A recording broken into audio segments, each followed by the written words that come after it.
Hi ನಮಸ್ಕಾರ. ಮನೆಗೆ ಅಂದ ಹಾಗೂ ಮನಸ್ಸಿಗೆ ಆನಂದ ಕೊಡುವ ಒಂದೇ ಒಂದು ಒಳ್ಳೆಯ ವಿಷಯ ಅಂತಂದರೆ ಹೂತೋಟ ಅಂತ ಹೇಳ್ಬೋದು.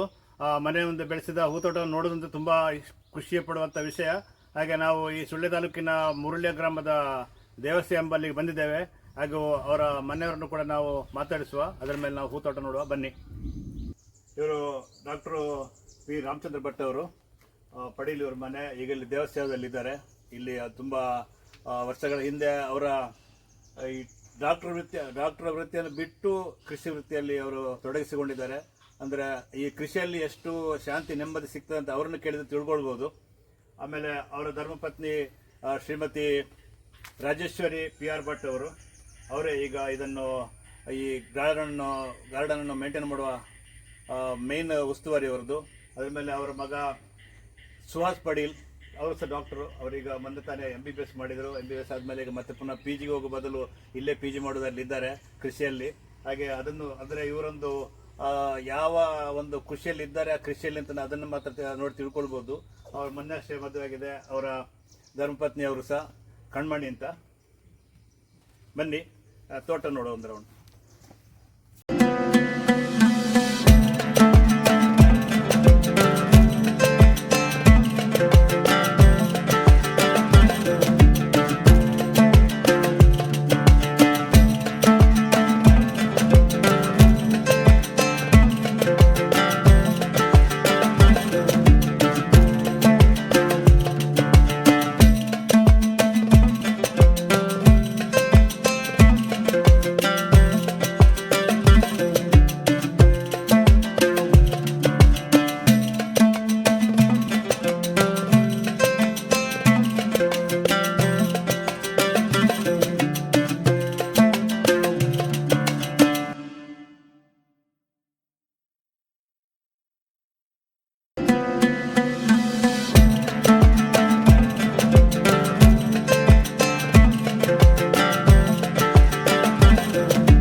ಬನ್ನಿ ಇವರಿಂದಲೇ ಅವರ ಎಲ್ಲ ಗಿಡಗಳನ್ನು ಪರಿಚಯ ಮಾಡಿಕೊಳ್ಳುವ. ಇದು ಆಂಥೋರಿಯಂ ಇರಬೇಕು. ಇದು ಆಂಥೋರಿಯಂ ಯಾವ ವೆರೈಟಿ ಬರ್ತದೆ? ಮಿನಿ ಆಂಥೋರಿಯಂ, ಡಾರ್ಕ್ ವೆರೈಟಿ ಅಂತ ಹೇಳ್ತಾರೆ ಈ ಆಂಥೋರಿಯಂಗೆ. ಇದರಿಂದ ದೊಡ್ಡದು ವೈಲ್ಡ್ ವೆರೈಟಿಯೂ ಇದೆ, ಅದು ಸ್ವಲ್ಪ ಆ ಕಡೆ ಇದೆ. ಇದು ಮೇಲಿನದ್ದು ಬೆಗೋನಿಯಾ ಅಂತ ಹೇಳ್ಕೊಂಡು ಅದರಲ್ಲಿ ಕಲರ್ ಇದೆಲ್ಲ ಬೆಗೋನಿಯಾ, ಅದೆಲ್ಲ ಬೆಗೋನಿಯಾ ವೆರೈಟೀಸ್. ಇದು ಮನಿ ಪ್ಲಾಂಟ್ಸ್. ಇದು ಅಂದ್ರೆ ನಾವು ಹ್ಯಾಂಗಿಂಗ್ ಮಾಡುವ ಬದಲು ಹೀಗೆ ಮಾಡ್ತಾ ಇದ್ದೇವೆ ನಾವು ಅದನ್ನು. ಮನಿ ಪ್ಲಾಂಟ್ಸ್ ಇದು ಸೇಮ್ ಅದು ಮನಿ ಪ್ಲಾಂಟ್. ಇದ್ಯಾವ್ದು ಈಗ? ಇದು ಆಂಥೋರಿಯಂ. ಇದು anthurium, dark variety mini anthurium. ತುಂಬಾ ಸ್ಟ್ಯಾಂಡ್ ಎಲ್ಲ ಮಾಡಿ ತುಂಬಾ ಖರ್ಚು ಹಾಕಿದಿರಿ, ಚೆನ್ನಾಗಿ ಕಾಣ್ತಾ ಉಂಟು ಸರ್. ತುಂಬಾ ಅದರಲ್ಲಿ ಇದು ಇಂಟ್ರೆಸ್ಟ್ ಇದೆ. ಅಂದ್ರೆ ಅವತ್ತಿನಿಂದಲೇ ನಾನು ಸಣ್ಣದಿರುವಾಗಲೇ ನಾನು ಹೂವಿನ ಸಸಿಯನ್ನೆಲ್ಲ ಮಾಡ್ತಾ ಇದ್ದೆ. ಅದಕ್ಕೆ ಸಣ್ಣದಿರುವಾಗ ನನ್ನ ತಂದೆ ಸಪೋರ್ಟ್ ಕೊಡ್ತಾ ಇದ್ರು. ಹೂವಿನ ಸಸಿ ಗಾರ್ಡನಿಗೆ ಎಲ್ಲ ಇದು ನರ್ಸರಿಗೆಲ್ಲ ಕರ್ಕೊಂಡು ಹೋಗಿ ಹೂವಿನ ಸಸಿ ನಾವು ತಕೊಂಡು ಬರೋದು ಹಾಗೆಲ್ಲ ಮಾಡ್ತಾ ಇದ್ದೆವು. ಮತ್ತೆ ನನ್ನ ಗಂಡಗಳು ಸಪೋರ್ಟ್ ಮಾಡ್ತಾರೆ ಹೂವಿನ ಸಸಿಯನ್ನೆಲ್ಲ ಮಾಡ್ಲಿಕ್ಕೆ, ಎಲ್ಲ ಈ ವೆಚ್ಚ ಭರಿಸಲಿಕ್ಕೆ ಅವರು ಸ್ಟ್ಯಾಂಡ್ ಅದೆಲ್ಲ ಹಾಕಿ ಮತ್ತೆ ಇಷ್ಟು ಇನ್ವೆಸ್ಟ್ ಮಾಡಿದಿರಿ ಮಾಡ್ತಾರೆ. ಮತ್ತೆ ಇದು ನನಗೆ ಎಲ್ಲ ಕಲೆಕ್ಷನ್ ಬೇಕು ಅಂತ ಹೇಳ್ಕೊಂಡು ಇಂಟ್ರೆಸ್ಟ್. ನಾನು ಸಣ್ಣದಿರುವಾಗ ಸ್ವಲ್ಪ ಕಲೆಕ್ಷನ್ ಮಾಡ್ತಾ ಇದ್ದೆ. ಈಗ ಅದನ್ನು ಜಾಸ್ತಿ ಅಂದ್ರೆ ಒಂದು ಪಾಟ್ ಇರೋದನ್ನು 8 ಪಾಟ್ ಹಾಗೆಲ್ಲ ಮಲ್ಟಿಪಲ್ಸ್ ಮಾಡ್ತಾ ಹೋಗ್ತಾ ಇದ್ದೇನೆ. ಎಲ್ಲರೂ ಹಣ ಮಲ್ಟಿಪಲ್ಸ್ ಮಾಡ್ತಾರೆ, ನೀವು ಇದನ್ನು ನಿಮ್ಮ ಕಡೆಯಿಂದ ನೀವು ಗಿಡಗಳನ್ನು ಮಾತ್ರ ಮಲ್ಟಿಪಲ್ಸ್ ಮಾಡ್ತೀರಿ. ನನಗೆ ಇದಕ್ಕೆ ಹಾಗೆ ಅಂತ ಇವರನ್ನು ಬರೀ ಪ್ಲಾಂಟ್ಸ್ ಮಾತ್ರ ಈಗ ಗಾರ್ಡನ್ ಮಾತ್ರ ಡೆವಲಪ್ ಮಾಡ್ತಾರೆ ನಾವು ತಿಳ್ಕೊಳ್ಬೇಕಾಗಿಲ್ಲ. ಅವರ ಹಸ್ಬೆಂಡ್ ಜೊತೆಯಲ್ಲಿ ಅವರು ಕೃಷಿ ಕ್ಷೇತ್ರದಲ್ಲಿ ಕೂಡ ಅಷ್ಟೇ ಅವರು ಬಹಳಷ್ಟು ಕೆಲಸ ಮಾಡ್ತಾರೆ, ಕೆಲಸ ಮಾಡಿಸ್ತಾರೆ ಅಂತ ನಾನು ಕೇಳ್ಪಟ್ಟಿದ್ದೇನೆ. ಹಾಗೆ ಅದಕ್ಕೋಸ್ಕರ ನಾವು ಈ ವಿಡಿಯೋ ಮಾಡ್ತಾ ಇದ್ದೇವೆ. ಇದು ವೈಲ್ಡ್ ವೆರೈಟಿಯ ಆಂಥೋರಿಯಂ. ಇಲ್ಲಿ ಇರುವುದು ವೈಲ್ಡ್ ವೆರೈಟಿ ಅಂದ್ರೆ ಹೈಟ್ ಜಾಸ್ತಿ ಬರ್ತದೆ. ಎಲ್ಲ ಹೈಟ್ ವೆರೈಟಿ. ಇದು ಕಟಿಂಗ್ ಗಿಡಗಳು. ಇದು ಕೋಲಿಯೋಸ್ ಅಂತ ಹೇಳ್ತಾರೆ. ಇದಕ್ಕೆ ಸ್ವಲ್ಪ ನೀರು ಜಾಸ್ತಿ, ಕೋಲಿಯೋಸ್. ಇದು ಸ್ವಲ್ಪ ಬೇಗ ಬಾಡಿ ಎಲ್ಲ ಹೋಗ್ತದೆ. ಹಾಗೆ ನೀರು ಜಾಸ್ತಿ ಹೋಗ್ಬಾರ್ದು, ಕಡಿಮೆ ಹೋಗ್ಬಾರ್ದು. ಇದಕ್ಕೆ ಬಿಸಿಲು ಜಾಸ್ತಿ ಆಗ್ಬಾರ್ದು. ಶೇಡ್ ಹಾಕಿದ್ದೇವೆ. 50% ಬಿಸಿಲಿದ್ರೆ ಸಾಕಾಗ್ತದೆ ಇದಕ್ಕೆಲ್ಲ, ಈ ವೆರೈಟೀಸ್ಗೆ. ನಾವು ಡ್ರಮ್ ಸ್ಟಿಕ್ ಮರದಲ್ಲಿ ನೇತಾಡೋದು ನೋಡಿದ್ದೇವೆ. ಇವರು ಇದನ್ನು ಮಣ್ಣಲ್ಲಿ ಊತಿದಾರ ತಿಳ್ಕೊಂಡೆ. ಮತ್ತೆ ನೋಡಿದ್ರೆ ಇದು ಕ್ಯಾಕ್ಟಸ್ ಅಂತೆ. ಕ್ಯಾಕ್ಟಸ್ ಅಲ್ಲಿ ಮುಳ್ಳಿಲ್ಲ, ಆರಾಮ ಮುಟ್ಟಬಹುದು. ಬಹಳ ಚೆನ್ನಾಗಿ ಮಾಡಿದ್ದಾರೆ. ನಾನು ಫಸ್ಟ್ ಟೈಮ್ ನೋಡ್ತಾ ಇರೋದು ಕೂಡ. ಅದು ಸಹ ಮೋಸ್ಟ್ಲಿ ಇದು ಸಹ ಅಷ್ಟೇ ಕ್ರೋಟನ್ಸ್, ಮೇಲೆ ಸ್ನೇಕ್ ಪ್ಲಾಂಟ್ಸ್, ಆಮೇಲೆ ಅಲ್ಲಿ ಸಹ ಹಾಕಿದ್ದಾರೆ.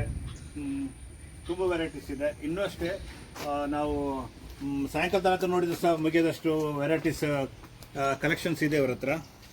ಇದು ಯಾವ ಗಿಡ? ಅದು ಕ್ರೋಟನ್ ಅಲ್ಲ, ಕ್ರೋಟನ್ ಅಲ್ಲೇ ವೆರೈಟೀಸ್ ಆಫ್ ಕ್ರೋಟನ್ಸ್.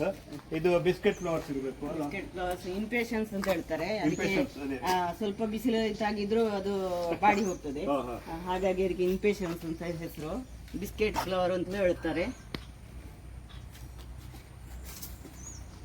ನನಗಾದ್ರೆ ಆಕ್ಚುಲಿ ಈ ಗಾರ್ಡನ್ ಅಂದ್ರೆ ಭಾರಿ ಏನು ಇಂಟ್ರೆಸ್ಟ್ ಇಲ್ಲ ಇತ್ತು. ಆದ್ರೆ ಇವ್ರದ್ದು ಗಾರ್ಡನ್ ನೋಡಿದ್ಮೇಲೆ ನನಗೆ ತುಂಬಾ ಮಾಡಿಸ್ಬೇಕು, ಮನೆಯಲ್ಲಿ ಸಹ ಹೇಳ್ಬೇಕು ಅಂತ. ನಮ್ಮ ಮಿಸಸ್ ಕೂಡ ಮಾಡ್ತಾಳೆ, ಆದ್ರೆ ಇಷ್ಟು ನೀಟಾಗಿ ಇಲ್ಲ ಅಲ್ಲಿ. ಮತ್ತೆ ಇದು ಈ ಗಾರ್ಡನ್ ಮಾಡೋದು ಒಂದೇ, ಮಕ್ಕಳನ್ನು ಸಾಕೋದು ಒಂದೇ ಅಂತ ಹೇಳ್ತಾರೆ. ಅದು ಸತ್ಯ. ಅಂದ್ರೆ ಅದನ್ನು ನಾವು ನೋಡ್ತಾ ಇರ್ಬೇಕು. ಹುಳ ಬರ್ತದೆ ಅದಕ್ಕೆ. ಮತ್ತೆ ಅದು ಬಾಡಿ ಹೋಗುವಾಗ ಅದನ್ನು ಬಾಡಿ ಹೋಗದಾಗೆ ಬಿಸಿಲಲ್ಲಿ ಇದ್ರೆ ಅದನ್ನು ಒಳಗೆ ಸುತ್ತು ಮಕ್ಕಳನ್ನಾದ್ರೂ ಬೆಳೆಸಬಹುದು, ಗಿಡವನ್ನು ಬೆಳೆಸೋದು ಕಷ್ಟ ಅಂತ ಹೇಳ್ತಾರೆ. ಅದು ಆಕ್ಚುಲಿ ಮಾಡಿದವರಿಗೆ ಮಾತ್ರ ಗೊತ್ತಿರ್ತದೆ ಅಷ್ಟೇ ಕಾಣ್ತದೆ. ಅದೊಂದು ನಮಗೆ ಅದು ಸಂತೋಷವೇ. ಅಂದ್ರೆ ಅದನ್ನು ನೋಡಿ ಅದರಲ್ಲಿ ಹೂ ಬರುವಾಗ ನಮಗೆ ಮಕ್ಕಳನ್ನು ನೋಡಿ ಎಷ್ಟು ಸಂತೋಷ ಆಗ್ತದೆ. ಎಲ್ಲ ಇದರಲ್ಲೆಲ್ಲ ಹೂ ತುಂಬಾ ಇತ್ತು, ಈಗ ಕಡಿಮೆ ಆಗಿದೆ. ಇದರಲ್ಲಿ ಫುಲ್ ಹೂ ಬರ್ತದೆ ಇದರಲ್ಲಿ. ಇದು ಸ್ಪೈರಲ್. ನನಗೆ ಇದನ್ನು ಎಡಕ್ಕಾನದವರು, ಅವರ ಮಗಳು ನನಗೆ ಅಂಜಲಿ ಅವರು ನನಗೆ ಇದನ್ನು ಹೇಳಿಕೊಟ್ರು. ನನಗೆ ಅವರು ಇನ್ಸ್ಪಿರೇಷನ್. ಅವರು ತುಂಬಾ ಮಾಡಿದ್ದಾರೆ ಇದನ್ನು, ಈ ತರದ್ದು. ನಾನು ಸ್ವಲ್ಪ ಮಾಡ್ತಾ ಇದ್ದೇನೆ. ಚೆನ್ನಾಗಿದೆ ಮಾತ್ರ ಯುನಿಕ್ ಲುಕ್. ಕ್ಯಾಕ್ಟಸ್ ಅದು. ಕ್ಯಾಕ್ಟಸ್ ಇದು ಸಹ ಮುಳ್ಳಿಲ್ಲ. ಆಕ್ಚುಲಿ ಇಂಥದ್ದು ಡೆವಲಪ್ ಮಾಡಿದ್ರೆ ಒಳ್ಳೇದಂತ ಕಾಣ್ತದೆ ನಮಗೆ. ಅಂದ್ರೆ ಯಾವಾಗ ನೋಡಿದ್ರೆ ಕಟ್ ಮಾಡೋದು ಅಂತ ಕೆಲಸ ಇರ್ತದೆ. ಅದನ್ನು ಆರಾಮದಲ್ಲಿ ಕೆಲಸ ಮಾಡಬಹುದು. ಇಲ್ಲ ಕೈಗೆ ತಾಕೊಂಡಿದ್ರೆ ಕಷ್ಟ ಆಗ್ತದೆ. ಅದು ಯಾವ ಗ್ಲೌಸ್ ಹಾಕಿದ್ರು ಕೂಡ ಕೈಗೆ ಚುಚ್ತಾ ಇರ್ತದೆ ಕಾಣ್ತದೆ. ಇದು ಸಹ ಇದು ಯಾವ್ದು ಗೊತ್ತಾಗ್ತದೆ? ಬೆಗೋನಿಯಾ ನೋಡಿ, ಒಳ್ಳೆ ಫ್ಲವರ್ ಇದು, ಬಹಳ ಚೆನ್ನಾಗಿದೆ. ಇದು ಸಹ ಅಷ್ಟೇ ಅದು ಕ್ರೋಟಾನು. ಕ್ರೋಟನ್. ಅದು ಕೆಲವೆಲ್ಲ ಹೂ ಬಿಡಬೇಕಷ್ಟೇ, ಬಿಟ್ಟ ಮೇಲೆ ಅದರ ಅಂದ ಗೊತ್ತಾಗೋದು. ಇದು ಯಾವ್ದು ಗೊತ್ತಾಗಲಿಲ್ಲ ಈ ಗಿಡ. ಅದು ಕ್ರೋಟನ್ಸ್ ಅಲ್ಲ. ಮತ್ತೆ ನೋಡಿ ಹ್ಯಾಂಗಿಂಗ್ಸ್ ಎಲ್ಲ ಹಾಕಿದ್ದಾರೆ. ಇನ್ನು ಆ ಕಡೆನೂ ತುಂಬಾ ಇದೆ, ಇಲ್ಲಿಯೂ ಇದೆ. ಇವರು ಅಂದ್ರೆ ಆಕ್ಚುಲಿ ಫುಲ್ ಈಗ ಲ್ಯಾಂಡ್ಸ್ಕೇಪ್ ಮಾಡುವಂತಿದ್ರು ಕಾಣ್ತದೆ. ಅದು ಅವರದಿಗೆ ಅಡಿಕೆ ತೋಟ ಸಹ ಅಡಿಕೆ ಜಾಸ್ತಿ ಇದೆ, ಹಾಗೆ ಅಡಿಕೆ ಹಾಕ್ಲಿಕ್ಕೋಸ್ಕರ ಅಂಗಳ ಹಾಗೆ ಮೇಂಟೈನ್ ಮಾಡಿದ್ದಾರೆ. ಅಲ್ಲೆಲ್ಲ ಈಗ ಲ್ಯಾಂಡ್ಸ್ಕೇಪ್ ತರ ಮಾಡಿದ್ರೆ ಅಂಗಳ ಇರುವುದಿಲ್ಲ, ಅದಕ್ಕೋಸ್ಕರ ಅವರು ಇಲ್ಲಿ ಆ ಜಾಗವನ್ನು ಯುಟಿಲೈಸ್ ಮಾಡಿದ್ದಾರೆ. ಎಲ್ಲೆಲ್ಲಿ ಇಡಬಹುದು ಅಲ್ಲೆಲ್ಲ ಪ್ಲಾಂಟ್ಸ್, ಯಾವ ಪ್ಲಾಂಟ್ಸ್ ಎಲ್ಲೆಲ್ಲಿ ಇಡಬೇಕು ಅಂತದನ್ನು ನೀಟಾಗಿ ಜೋಡಿಸಿ ಭಾಳ ಚೆನ್ನಾಗಿ ಕಾಣುವಂತೆ ಮಾಡಿದ್ದಾರೆ. ಅದಕ್ಕೆ ಮಳೆ ನೀರು ತಾಗಬಾರ್ದು. ಇನ್ನೀಗ ಸ್ವಲ್ಪ ಸಮಯ ನವೆಂಬರಿಗೆ ಆಗುವಾಗ ಅದನ್ನು ಹೊರಗಡೆ ಇಟ್ಟಾಗುವಾಗ ಬೇರೆ ಪಾಟಿಗೆಲ್ಲ ಹಾಕಿ ಹೊರಗಡೆ ಇಟ್ಟಾಗುವಾಗ ಅದರಲ್ಲಿ ಫುಲ್ ಹೂ ಬರ್ತದೆ. ಈಗ ಅದಕ್ಕೆ ನೀರು ಬೀಳದ ತರ ನಾನು ಶೇಡ್ ನೆಟ್ ನಲ್ಲಿ ಇಟ್ಟಿದ್ದೇನೆ. ಇದು ಸೇವಂತಿಗೆಯಲ್ಲಿ ಕಲರ್ಸ್ ತುಂಬಾ ಕಲರ್ಸ್ ರೆಡ್ ಕೂಡ ಬರ್ತದೆ. ರೆಡ್ ಇದೆ. ನರ್ಸರಿ ಮೇಂಟೈನ್ ಮಾಡಿದೆ. ನರ್ಸರಿ ಇದು ಟೊಮೆಟೊ ಗಿಡದ ಕಾಣ್ತಾ ಉಂಟು. ಇದು ಅಂತ ಗಿಡ ಗೊತ್ತಾಗಿಲ್ಲ. ಇದು ಡೇಲಿಯಾ ಹೂ ಅಂತ ಹೇಳ್ತಾರೆ. ಡೇಲಿಯಾ ಇದನ್ನು ಬಿಸಿಲು ಬಂದ ಮೇಲೆ ಹೊರಗೆ ಇಡ್ತೇವೆ. ಈಗ ಅದು ಬಿಸಿಲು ಇದು ಮಳೆಗೆ ಕರಗ್ತದೆ ನಮ್ಮ ಈ ಊರಿನಲ್ಲಿ. ಇದಕ್ಕೆ ಶೇಡ್ ನೆಟ್ ನಲ್ಲಿ ಒಳ್ಳೇದಾಗ್ತದೆ. ಇದು ಕೂಡ ಬೆಗೋನಿಯಾ. ಬಹಳ ಚೆನ್ನಾಗಿದೆ ಹ್ಯಾಂಗಿಂಗ್ಸ್. ಅಂದ್ರೆ ಆಕ್ಚುಲಿ ನೀವು ಇದು ನೀರು ಅಂದ್ರೆ ರೆಗ್ಯುಲರ್ ಆಗಿ ಕೊಡ್ತಾ ಇರ್ತೀರಾ? ಈಗ ಅಲ್ಲಿ ನೀವು ಒಳಗೆ ಅದಕ್ಕೂ ರೆಗ್ಯುಲರ್ ನೀರು ಕೊಡ್ಬೇಕು. ಇದಕ್ಕೆ ರೆಗ್ಯುಲರ್ ಅಂದ್ರೆ ಮಳೆ ಬಂದ್ರೆ ಕೊಡ್ಬೇಕಾಗುದು. ನೀರಂದ್ರೆ ನೀವು ನೀರು ಸ್ಪ್ರೇ ಮಾಡ್ತೀರಾ ಅಲ್ಲ ನೀರು ಪೈಪ್ ಅಲ್ಲಿ ಏನು ಪ್ರಾಬ್ಲಮ್ ಆಗುದಿಲ್ಲ. ಇದರಲ್ಲಿ ನೀರು ಸೀಪೇಜ್ ಆಗುವಾಗ ನೋಡಿಕೊಡ್ಬೇಕಲ್ಲ, ಹೋಲ್ಸ್ ಮಾಡಿ ನೀರು ಮೇಲಿಂದ ಹಾಕಬೇಕು, ಕೆಳಗಿಂದ ಸೀಪೇಜ್ ಆಗಿ ಹೋಗ್ತದೆ. ಜಾಸ್ತಿ ನೀರು ಅದರಿಂದ ಹೊರಗಡೆ ಹೋಗ್ತದೆ. ಅದು ಅದಕ್ಕೆ ಬೇಕಾದಷ್ಟು ನೀರು ಹಿಡಿದು ಕೊಡ್ತದೆ ಬೇರು. ಬೇರೆ ಬೇರೆ ಟೈಪ್ ಅಲ್ಲಿ ಇದ್ಯಾವುದು ಪ್ಲಾಸ್ಟಿಕ್ ಕಂಟೈನರ್ ಕೂಡ ಅದನ್ನು ಕೂಡ ಹೇಗೆ ಅದನ್ನು ಯುಟಿಲೈಸ್ ಮಾಡಬಹುದು ಅಂತ ತೋರಿಸಿಕೊಡಿ. ಇದೊಂದು ಬಾರಿ ಲುಕ್ ಕೊಟ್ಟಿದೆ ನೋಡಿ. ತೆಂಗಿನಕಾಯಲ್ಲಿ ಕೂಡ ತೆಂಗಿನ ಸಿಪ್ಪೆ ಇದೆ ಆಕ್ಚುಲಿ. ಅದು ಆರ್ಕಿಡ್ ಅದು ಬಾರಿ ಚೆನ್ನಾಗಿ ಬಂದಿದೆ. ಅದು ಇಲ್ಲಿ ನೋಡಿ, ಇದಕ್ಕೆಲ್ಲ ವ್ಯವಸ್ಥಿತವಾಗಿ ಸ್ಲರಿ, ಇದರಲ್ಲಿ ಸಗಣಿಯಲ್ಲಿ ಅದನ್ನು ಅವರು ಗೋಬರ್ ಗ್ಯಾಸ್ ಕೂಡ ಉಂಟು. ಆ ಗೋಬರ್ ಗ್ಯಾಸ್ ಹೊರಗೆ ಬರುವಂತದ್ದು ಸ್ಲರಿ. ಆ ಸ್ಲರಿಯನ್ನು ಬಹಳ ನೀಟಾಗಿ ಅದಕ್ಕೆ ಫರ್ಟಿಲೈಸರ್ ಯೂಸ್ ಮಾಡ್ತೀರಿ ಕಾಣ್ತದೆ. ಅಂದ್ರೆ ಇವರು ಕೆಮಿಕಲ್ ಜಾಸ್ತಿ ಯೂಸ್ ಮಾಡೋದಿಲ್ಲ, ಜಾಸ್ತಿ ಸ್ಲರಿ ಆಮೇಲೆ ಬೇರೆ ಏನು ಹಾಕ್ತೀರಿ ಅದಕ್ಕೆ? ಅಂದ್ರೆ ಬೇರೆ ಬೇರೆ ಟೈಪ್ ಹರಳಿಂಡಿ, ನೆಲಕಡಲೆ ಹಿಂಡಿ, ಕೈಬೇವಿನ ಹಿಂಡಿ, ಮತ್ತೆ ಎಲ್ಲ 2 kg, ಮತ್ತೆ ಬೆಲ್ಲ 2 kg, ಮತ್ತೆ ಸ್ವಲ್ಪ ಬೂದಿ, ಮತ್ತೆ ನಮ್ಮ ಇದು ಮಣ್ಣು ಸ್ವಲ್ಪ ಬೇಕಾಗ್ತದೆ ಬ್ಯಾಕ್ಟೀರಿಯಾ ಬಿಲ್ಡಪ್ ಆಗಲಿಕ್ಕೆ, ಮತ್ತೆ ಒಂದು ಬುಟ್ಟಿ ಸಗಣಿ, ಅಷ್ಟನ್ನು ಹಾಕಿ ಡ್ರಮ್ಮಿನಲ್ಲಿ ಹಾಕಿ ಅರ್ಧದಷ್ಟು ಕಲಸಿ ಇಟ್ಕೊಳ್ತೇನೆ. ಅದನ್ನು ದಿವಸ ಕಲಸಬೇಕು, 8 ದಿವಸ ಇಡಬೇಕು. ಅದನ್ನು 8 ದಿವಸ ಇಟ್ಟು ಅದನ್ನು ನಾವು ನಮಗೆ ಎಷ್ಟು ಅದು ಪರ್ಸೆಂಟೇಜ್ ಬೇಕು ಅಷ್ಟು ನೋಡಿಕೊಂಡು ನೀರು ಹೊಯ್ದು ಗಿಡಕ್ಕೆ ಹಾಕಬೇಕು. ತುಂಬ ದಪ್ಪ ಆದರೂ ಸಹ ಗಿಡ ಸಾಯ್ತದೆ. ಅದನ್ನು ತೆಳ್ಳಗೆ ಮಾಡಿಕೊಂಡು ಗಿಡಕ್ಕೆ ಹಾಕಿದರೆ ಒಳ್ಳೆಯದಾಗ್ತದೆ. ಮತ್ತು ನಾನು DAP ಅಂತ ಹೇಳಿಕೊಂಡು ಹಾಕ್ತೇನೆ. ಅದನ್ನು ನನಗೆ ಇತ್ತೀಚೆಗೆ ಅಷ್ಟೇ ಪರಿಚಯ ಆದರು, ಅಕ್ಷಯರಾಮ್ ಅಂತ ಹೇಳಿಕೊಂಡು. ಅವರು ನನಗೆ ತುಂಬ ಇದಕ್ಕೆಲ್ಲ ಹೇಗೆ ಬೆಳೆಸ್ಬೋದು ಅಂತ ಹೇಳೋದನ್ನೆಲ್ಲ ಹೇಳಿಕೊಟ್ರು. DAP 15 ದಿವಸಕ್ಕೊಮ್ಮೆ ಕೊಡ್ತೇನೆ, ಮತ್ತು ಪೊಟ್ಯಾಷ್ 15 ದಿವಸಕ್ಕೊಮ್ಮೆ ಕೊಡ್ತೇನೆ. ಅದನ್ನು ಸೈಡಿನಲ್ಲಿ ಕೊಡಬೇಕು, ಬುಡಕ್ಕೆ ಹಾಕಬಾರ್ದು. ಸೈಡಿನಲ್ಲಿ ಮಣ್ಣಿನನ್ನು ಸ್ವಲ್ಪ ಒಕ್ಕಿದಾಗೆ ಮಾಡಿಕೊಂಡು ಅದರೊಳಗೆ ಇದನ್ನು ಹಾಕಿ ವಾಪಸ್ ಮುಚ್ಚಬೇಕು. ಸಟ್ಟಿಗೆ ಸೈಡಿಗೆ ಹಾಕಬೇಕು. ಮತ್ತು ಇದು ಪೆಲ್ಲಿಕ್ ಆಸಿಡ್ ಅಂತ ಹೇಳಿಕೊಂಡು ಕೊಡ್ತೇನೆ. ಅದು ಪೆಲ್ಲಿಕ್ ಆಸಿಡ್ ಅಂತ ಲಿಕ್ವಿಡ್ ಅದನ್ನು ಡೈಲ್ಯೂಟ್ ಮಾಡಿ ಡ್ರಮ್ಮಲ್ಲಿ ನೀರು ಮಾಡಿ ಸ್ಪ್ರೇ ಮಾಡೋದು. ಅದು ಬೇರುವಿನ ಬೆಳವಣಿಗೆಗೆ ಎಲ್ಲ ಒಳ್ಳೆಯದಾಗ್ತದೆ. ಅಂದ್ರೆ ನಿಮ್ಮಿಂದ ತುಂಬಾ ಮಾಹಿತಿ ಸಿಕ್ಕಿತ್ತು ಇದ್ರ ಬಗ್ಗೆ. ಬರೀ ಬೆಳೆಸಬೇಕು ಅಂತ ಇರ್ತದೆ, ಹೇಗೆ ಬೆಳೆಸೋದು ಗೊತ್ತಿರೋದಿಲ್ಲ. ನಾವು ಬೆಳೆಸಲಿಕ್ಕೆ ಟ್ರೈ ಮಾಡ್ತೇವೆ, ಅದು ಸಾಯ್ತದೆ, ಮತ್ತೆ ಪುನಃ ಇಂಟ್ರೆಸ್ಟ್ ಹೋಗಿರ್ತದೆ, ಮತ್ತೆ ಪುನಃ ಯಾವತ್ತೂ ಇಂಟ್ರೆಸ್ಟ್ ಬರ್ತದೆ, ಪುನಃ ಟ್ರೈ ಮಾಡ್ತೇವೆ, ಅದು ಬೆಳೆಯೋದಿಲ್ಲ. ನಿಮ್ಮಂಥವರ ಮಾರ್ಗದರ್ಶನದಲ್ಲಿ ನಮ್ಮ ವ್ಯೂವರ್ಸಿಗೆ ತುಂಬ ಹೆಲ್ಪ್ ಆಗ್ಬೋದು ನಾನು ತಿಳ್ಕೊಳ್ತೇನೆ. ಮತ್ತು ನಾನು ಮಣ್ಣು ಮಿಕ್ಸ್ ಮಾಡೋದು ಹೇಗೆ ಅಂದರೆ, ನಾನು ಸ್ವಲ್ಪ ಇದು ಕೆಂಪು ಮಣ್ಣು ಮತ್ತು ಸೂಟು ಮಣ್ಣು ನಾವು ಮಾಡ್ತೇವೆ. ನಮ್ಮದು ಹಳ್ಳಿಯಾದ ಕಾರಣ ಸೂಟು ಮಣ್ಣು ಮಾಡಲಿಕ್ಕೆ ಧಾರಾಳ ಸ್ಪೇಸ್ ಇದೆ, ಹಾಗಾಗಿ ಸೂಟು ಮಣ್ಣು ಮಾಡ್ತೇನೆ. 10 ಬುಟ್ಟಿ ಮಣ್ಣಾದರೆ 10 ಬುಟ್ಟಿ ಸೂಟು ಮಣ್ಣು ತಗೊಳ್ತೇನೆ. ಮತ್ತು ಅದಕ್ಕೆ ಸ್ವಲ್ಪ ಕೆಲವುದಕ್ಕೆ ಹೊಯ್ಗೆ ಬೇಕಾಗ್ತದೆ, ಅದಕ್ಕೆ ಹೊಯ್ಗೆ ಹಾಕ್ತೇನೆ. ಅದಕ್ಕೆ ಸ್ವಲ್ಪ ಕಡಿಮೆ ಸಾಕಾಗ್ತದೆ, 2 ಬುಟ್ಟಿಯಷ್ಟು ಹೊಯ್ಗೆ ಹಾಕ್ತೇನೆ. ಮತ್ತು ನಾನು ಸಗಣಿ ಗುಡಿ ಹಾಕ್ತೇನೆ ಅದಕ್ಕೆ. ಅಂದರೆ ಕೂಡಲೇ ಸಸಿ ಬೆಳವಣಿಗೆಗೆ ಒಳ್ಳೆಯದಾಗ್ತದೆ ಅದು. ಅದಕ್ಕೆ ನಾವು ನಟ್ಟ ಕೂಡಲೇ ನಾನು ಅಂದರೆ ಬೆಳೆಸುವುದು ನೆಲದಲ್ಲೇ ಫಸ್ಟಿಗೆ ಬೆಳೆಸುವುದಲ್ಲ, ನಾನು ಟ್ರೇಯಲ್ಲಿ ಬೀಜ ಹಾಕಿ ಮತ್ತೆ ಅದನ್ನು ಇದು ಪಾಟಿಗೆ ಟ್ರಾನ್ಸ್ಫರ್ ಮಾಡೋದು. ಹಾಗಾಗಿ ಆ ಈಟನ್ನೆಲ್ಲ ಅದು ಕೂಡಲೇ ಕೂಡಲೇ ಅದನ್ನು ತಗೊಳ್ತದೆ ಅದು. ಓಹೋ, ಆ ಥರ. ಅಂದರೆ ನೀವು ಮಣ್ಣು ಯಾವ ಥರ ಇರಬೇಕು ಅಂತ ಹೇಳ್ತೀರಿ? ಬ್ಲ್ಯಾಕ್ ಸಾಯಿಲ್ ಒಳ್ಳೇದಾ ಅಥವಾ ಈ ಸ್ಯಾಂಡಿ ಸಾಯಿಲ್ ಇರ್ತಾರೆ ಅಂದರೆ ಮರಳು ಮಿಕ್ಸ್ ಮಣ್ಣು ಬರ್ತದೆ ನ್ಯಾಚುರಲ್ ಆಗಿ ಬರುವಂಥದ್ದು, ಅದು ಒಳ್ಳೇದಾ ಅಥವಾ ಕಪ್ಪು ಮಣ್ಣು? ಈಗ ಇಲ್ಲಿ ನಮ್ಮದು ಈಗ ಸೌತ್ ಕೇಂದ್ರ ನಮ್ಮಲ್ಲಿ ಮಣ್ಣಂತರ ಬೇರೆ ಕೆಂಪು ಮಿಕ್ಸ್ ಇಲ್ಲ ಬಿಳಿ ಮಿಕ್ಸ್ ಇರ್ತದೆ. ಈಗ ಮಡಿಕೇರಿ ಅಥವಾ ಘಟ್ಟದ ಮೇಲೆ ಹೋದರೆ ಅದೀಗ ಫುಲ್ ಬ್ಲ್ಯಾಕ್ ಇರ್ತದೆ. ಆ ಬ್ಲ್ಯಾಕ್ ಮಣ್ಣಿಗೆ ಸ್ವಲ್ಪ ಹೊಯ್ಗೆ ಅಂದರೆ ಈಗ ಮರಳು ಹಾಕಿ ನಾವು ಬೆಳೆಸೋದು ಒಳ್ಳೇದು ಹೇಳ್ತೀರಲ್ಲ, ಆಸಿಟಿಸ್ ಆ ಥರ ಅಂದರೆ ಸ್ವಲ್ಪ ಅದು ಗಟ್ಟಿ ಅಂದರೆ ನೀರು ಜಾಸ್ತಿ ಅಬ್ಸರ್ವ್ ಆಗುದಿಲ್ಲ ಅಂತ ಮಣ್ಣು ಒಳ್ಳೇದು ಅಥವಾ ಈಗ? ಅಲ್ಲ, ಅಂದ್ರೆ ನಮ್ಮ ಭೂಮಿಯಲ್ಲಿ ಸಿಗುವುದು ಈ ತರದ ಮಣ್ಣು, ಅದು ನನ್ನದಕ್ಕೆ ಇದು ಸೂಟ್ ಆಗ್ತದೆ. ಹಾಗಾಗಿ ನಾನು ಈ ತರ ಮಾಡ್ತಾ ಇದ್ದೇನೆ. ಮತ್ತೆ ಆಂಥೋರಿಯಂಗೆ ಎಲ್ಲ ನಾನು ಕೋಕೋಪೀಟ್ ಅನ್ನು ಮಾತ್ರ ಉಪಯೋಗಿಸುದು, ಬೇರೆ ಅದಕ್ಕೆ ಮಣ್ಣು ಅಂತ ಉಪಯೋಗಿಸುದಿಲ್ಲ, ಕೋಕೋಪೀಟ್ ಮಾತ್ರ ಹಾಕುದು. ಕೆಲವದಕ್ಕೆ ಕೋಕೋಪೀಟ್ ಅನ್ನು ಮಿಕ್ಸ್ ಮಾಡಿಕೊಳ್ತೇನೆ, ಅಂದ್ರೆ ಸಸಿಯ ಮೇಲೆ ಹೊಂದಿಕೊಂಡುಂಟು. ಯಾವುದಕ್ಕೆ ಸಸಿಗೆ ನೀರು ಜಾಸ್ತಿ ಬೇಕಾಗ್ತದೋ ಅದಕ್ಕೆ ಕೋಕೋಪೀಟ್ ಉಪಯೋಗಿಸ್ಬೋದು. ನೀರು ಜಾಸ್ತಿ ಬೇಕಾಗದಕ್ಕೆ ನಾವು ಸ್ಯಾಂಡ್ ಅನ್ನು ಉಪಯೋಗಿಸಿದ್ರೆ ಅದು ನೀರನ್ನು ಬಸಿದು ಹೋಗ್ಲಿಕ್ಕೆ ಉಪಕಾರ ಮಾಡ್ತದೆ. ಇದು ನೀವು ಈ ಜಾನುವಾರುಗಳ ಮೇಲೆ ಬಹಳ ಪ್ರೀತಿ ಹೊಂದಿದ್ದೀರಿ, ಗೊತ್ತಾಯ್ತು ನೋಡಿ. ತುಂಬಾ ಕೂಲ್ ಆಗಿದೆ. ನೀವು ಇಲ್ಲಿ ಜಾಗ ಜಾಸ್ತಿ ಉಂಟು, ನೀವು ಕಡಿಮೆ ಈಗ ಮೊದಲು ಜಾಸ್ತಿ ಇತ್ತು ಕಾಣ್ತದಲ್ಲ ದನಗಳು? ನಮ್ಮಲ್ಲಿ ಫುಲ್ ಹಟ್ಟಿ ಫುಲ್ ಇತ್ತು, 32 ದನಗಳಿದ್ವು. ಈಗ ನಾವು ಕಡಿಮೆ ಮಾಡಿದ್ದೇವೆ.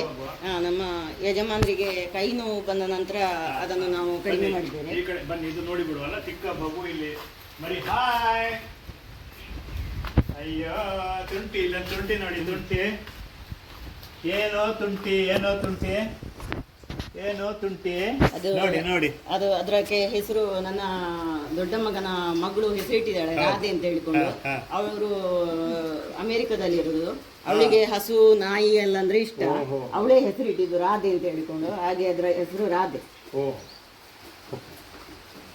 ಮಕ್ಕಳು ಮಿಂಟ್ ಅಂದರೆ ಸಾಕು ತುಂಬ ಖುಷಿ ಪಡ್ತಾರೆ, ಮಿಂಟ್ ಫ್ಲೇವರ್ಡ್ ಅದು ಇದು ತಿನ್ಲಿಕ್ಕೆ ಅಂತ. ಆದರೆ ಅದರ ಬದಲು ನಿಮಗೆ ನೋಡಿ, ಇದು ಆರ್ಗ್ಯಾನಿಕ್, ಇದು ಪ್ಯೂರ್ ಸಸಿ, ಇದು ನೋಡಿ, ಇದು ಮಿಂಟ್ ಗಿಡ.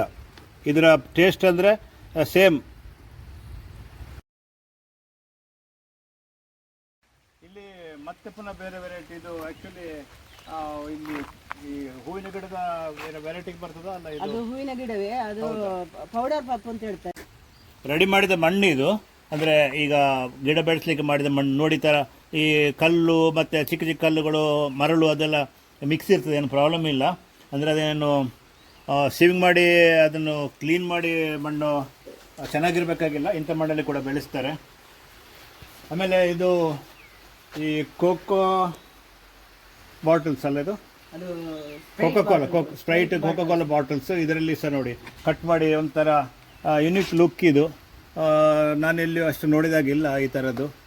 ಭಾಳ ಚೆನ್ನಾಗಿ ಬಂದಿದೆ. ಅಂದರೆ ಆ್ಯಕ್ಚುಲಿ ಇದು ಮನಿ ಸೇವಿಂಗಿಂದು ಸಹ ಇದು ಒಂಥರ ಲುಕ್ ಜಾಸ್ತಿ ಕೊಡ್ತಾರೆ ಅಂತ ಹೇಳ್ಬೋದು. ಅಂದರೆ ವೆರೈಟೀಸ್ ಇದು ಸಹ ಅಷ್ಟೇ, ಬ್ಯಾಂಬೂ ಯೂಸ್ ಮಾಡಿ ಇಲ್ಲಿ ಸಹ ಭಾಳ ಚೆನ್ನಾಗಿದೆ ಇದೆಲ್ಲ. ಇದು ಯಾವ ಗಿಡಗಳು ಗೊತ್ತಾಗಲಿಲ್ಲ? ಅದು ಇದು ಅದರ ಹೆಸರು ಗೊತ್ತಿಲ್ಲ ನನಗೆ. ಹೌದಾ? ಕ್ರೋಟನ್ಸ್. ಇದು ಬೆಳ್ಳುಳ್ಳಿ ನೀರುಳ್ಳಿ ಸ್ಮೆಲ್ ಬರ್ತದೆ. ಇದು ಹೂ ಬಿಡ್ತದ? ಇಲ್ಲ ಇಲ್ಲ, ಹೂ ಬಿಡುದಿಲ್ಲ. ಈ ಕಡೆ ಇದೆಲ್ಲ ಇದು ಯಾವ ಪ್ಲಾಂಟ್ಸ್ ಇದು? ಮತ್ತೆ ಜರ್ಬೇರಾ. ಓ, ಈ ಜರ್ಬೇರಾ ಇದು ಹೂ ದೊಡ್ಡದು ಬರ್ತದೆ ಇದು? ಓಹೋ.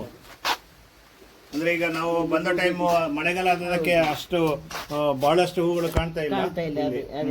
ಅದಕ್ಕೆ ಸೀಸನ್ ಅಲ್ಲ, ಅದು ಒಮ್ಮೆ ಬಿಸಿಲು ಒಳ್ಳೆ ಬರುವಾಗ ಹೂ ಬರ್ತದೆ. ಇಲ್ಲಿ ಸಹ ಇದು ಸಹ ಸೇಮ್ ಅಲ್ಲಿ ಬೆಳೆದ ಹೂ ಇರ್ಬೇಕು. ಈಗ ಇದು ಕ್ರೋಟನ್, ಇದೊಂದು ಬೇರೆ ಲುಕ್ ಅಲ್ಲಿ ಕಾಣ್ತಾ ಉಂಟು.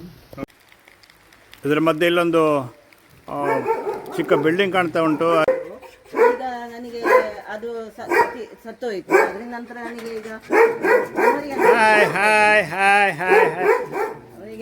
ಅಂದ್ರೆ ಇದು ರಾಟ್ ವೀಲರ್ ಇದ್ದ ಜಾಗವಲ್ಲ ಇದು. ಅಲ್ಲಿ ರಾಟ್ ವೀಲರ್, ಇಲ್ಲಿ ರಾಟ್ ವೀಲರ್. ಅದೇ ಮೇಂಟೈನ್ ಮಾಡೋದು ಕಷ್ಟ, ಮತ್ತೆ ರೋಗಗಳು ಜಾಸ್ತಿ, ಆಮೇಲೆ ಕ್ರೂಯಲ್ಟಿ ಜಾಸ್ತಿ. ಅದಕ್ಕೋಸ್ಕರ ಕಷ್ಟ ಆಗ್ತದೆ. ಈಗ ನೀವು ಇದನ್ನು ಸಾಕ್ತಿದ್ದೀರಿ ಕಾಣ್ತದ? ಲ್ಯಾಬ್ರಡಾರ್. ಇವನು ಏನು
ಇಲ್ಲಿ ಅಷ್ಟೇ ತುಂಬಾ ವೆರೈಟೀಸ್ ಇಟ್ಟಿದ್ದೀರಿ. ಈಗ ಯಾವ ಗಿಡ ಇದು ಹೆಸರು? ಇದು ಬಾಲ್ಸಮ್ ಅಂತ ಹೇಳ್ತಾರೆ, ಸೀಸನಲ್ ಫ್ಲವರ್ಸ್. ಇದು ನಾವು ಬೀಜ ಹಾಕಿ ನಟ್ರೆ ಒಂದು 75 ದಿವಸದಲ್ಲಿ ಹೂವು ಬಿಡ್ಲಿಕ್ಕೆ ಶುರು ಆಗ್ತದೆ. ಅಲ್ಲಿ ಮೇಲೆ ಅಷ್ಟೇ ಅದು ಇದಲ್ಲ, ಎಂತ ಹೆಸರು ಅದಕ್ಕೆ ಬುಗುಡಿ ಹೂ ಅಂತ ಹೇಳಿ ಕನ್ನಡದಲ್ಲಿ ಹೇಳ್ತೇವೆ. ಹಳತು ಅಂದ್ರೆ ಹಳದಿಯಾಗಿ ನಾವು ಉಪಯೋಗಿಸ್ತಿದ್ದೇವೆ ಅಲ್ಲ, ಜಾಜಿ ಮಲ್ಲಿಗೆ, ಪಾರಿಜಾತ ಮತ್ತೆ ಶಂಖಪುಷ್ಪ ಹಾಗಿರುವ ಸಸಿಗಳು ಕೂಡ ಇಷ್ಟವೇ ನನಗೆ. ಇದು ಕಾಕ್ಸ್ ಕೂಂಬ್ ಅಂತ ಹೇಳ್ತಾರೆ. ಇದು ನನಗೆ ಇದರ ಬೀಜ ನನಗೆ ನನ್ನ ಅಣ್ಣನ ಹೆಂಡತಿ ಶ್ಯಾಮಲ ಅಂತ ಇದ್ದಾರೆ, ಅವರು ಕೊಟ್ಟರು ನನಗೆ ಇದ್ರದ್ದು ಬೀಜ. ಅವರು ಮಡಿಕೇರಿಯಿಂದ ತಂದಿದ್ದು. ಇದೀಗ ನಿಮಗೆ ಲೈಫ್ ಅಲ್ಲ, ಇದು ಸೀಸನಲ್ ಫ್ಲವರ್ಸ್. ಈಗ ಬೀಜ ಆಗಿದೆ ಇದರಲ್ಲಿ, ಇನ್ನು ಸ್ವಲ್ಪ ಸಮಯದಲ್ಲಿ ಇದು ಹೋಗ್ತದೆ. ಇದು ಬೀಜವನ್ನು ನಾವು ಫ್ರಿಜ್ ಅಲ್ಲಿ ತೆಗೆದು ಇಟ್ಕೊಂಡ್ರೆ ನಮಗೆ ಎಷ್ಟು ವರ್ಷಕ್ಕೂ ಬರ್ತದೆ. ಅದನ್ನು ನಾವು ಫ್ರಿಜ್ ಅಲ್ಲಿ ಫ್ರೀಸ್ ಮಾಡಿ ಇಟ್ಟುಕೊಳ್ಬೇಕು. ಅದು ಬೇರೆ ಅದನ್ನು ಫ್ರೀಸ್ ಮಾಡಿ ಇಟ್ಟುಕೊಂಡ್ರೆ ನಮಗೆ ತಾವರೆ ಕೂಡ ಇದು ವಾಟರ್ ಲಿಲ್ಲಿ ಮಾಡಿದ್ದು. ಇದು ಮಳೆ ಜಾಸ್ತಿ ಕೊಳ್ತಿದೆ, ಇನ್ನು ಮತ್ತೆ ಪುನಃ ಬೆಳೆಸ್ತೀರಿ. ಇದೆಲ್ಲ ಈ ದಾಸವಾಳ ಗಿಡ. ಮತ್ತೆ ಅದೇ ನನಗೆ ಇದು ಹಳೆ ವೆರೈಟಿ ಕೂಡ ಇಷ್ಟವೇ. ಇದು ಯಾವ ಗಿಡ ಗೊತ್ತಾಗಲಿಲ್ಲ. ಇದು ಇದುವೇ ವಾಟರ್ ಲಿಲ್ಲಿಯೇ.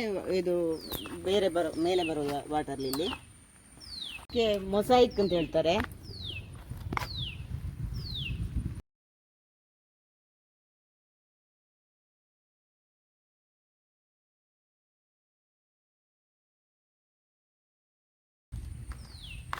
ಎಲ್ಲ ತುಂಬ ಚೆನ್ನಾಗಿ ಮೇಂಟೈನ್ ಮಾಡಿದ್ರಿ, ತುಂಬ ಖುಷಿ ಆಯಿತು.